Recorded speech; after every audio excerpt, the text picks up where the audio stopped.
So ayan na nga madlang people, magandang araw. Dito na naman ako sa garden muli at muling nagbabalik. At ang ating vlog for today's video madlang people ay maglalagay ako ng ID tag ng aking mga halaman.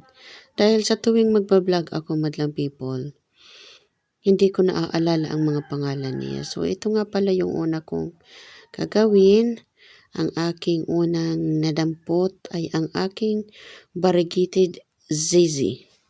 So ito yan madlang people.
Ito yung pangalawa nating nakuha madlang people. Nalalagyan natin ng pangalan yung Colocasia coprea. So napakaganda nito madlang people.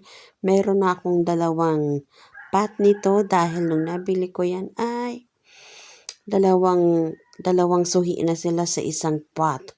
So ayan, nilagyan ko na siya ng name tags. Ayan. So, hindi na ako mahihirapan kapag magbablog. Kasi kung nakita niyo yung mga previous vlog ko madlang people, ay hindi ko mapangalanan, nakalimutan ko. So, lumipat na nga tayo dito sa isa ko pang garden, dito sa harapan ng bahay. At nandito yung aking mga anthurium. Lalong-lalo na yung anthurium. Ayan, pinunasan ko pa.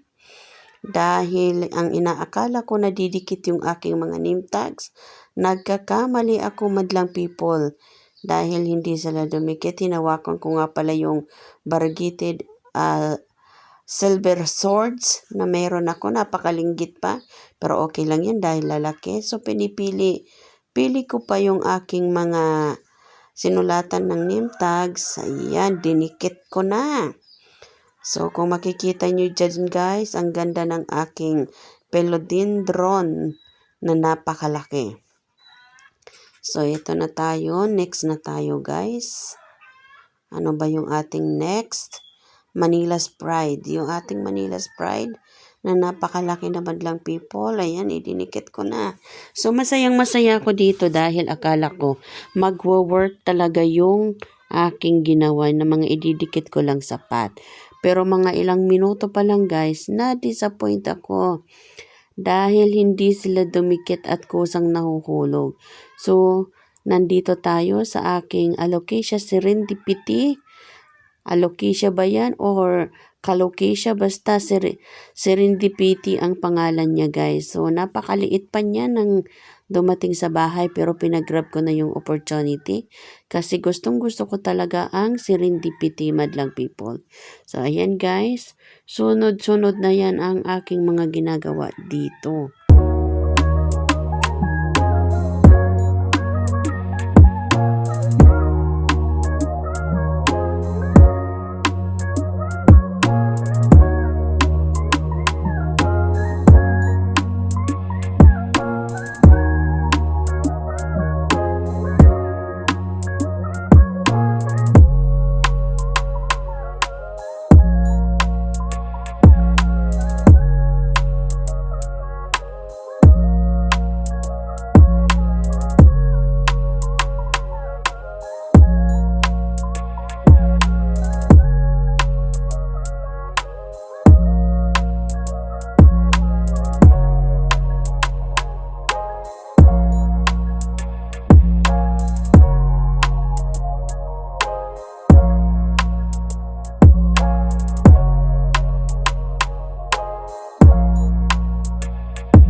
So, patuloy pa rin ako sa ginagawa ko guys, kahit medyo maulan, nag-raindrops na sa panahon na to, pero hindi ko pa rin siya tinigilan madlang people dahil gusto ko talagang matapos yung ginagawa ko at malagyan sila ng pangalan. At ito na nga, ayan, paglingon ko nahulog na yung idinikit ko. So, ibig sabihin, hindi talaga pwede yung ginagawa ko dito. Kasi konting istorya lang sa inyo guys. Napakahirap talaga kapag hindi mo mapangalanan yung isang halaman sa tuwing nagbablog ka dahil nakakainis. Iniisip-isip ko pa lang nauubos na yung oras ko, ang minuto ko sa pagbablog dahil hindi ko maalala ang pangalan ng aking ibinablog. Kaya ito yung paraan na nagawa ko.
Eto na nga guys, talagang napag-isipan ko na ganito na lang muna ang gawin ko.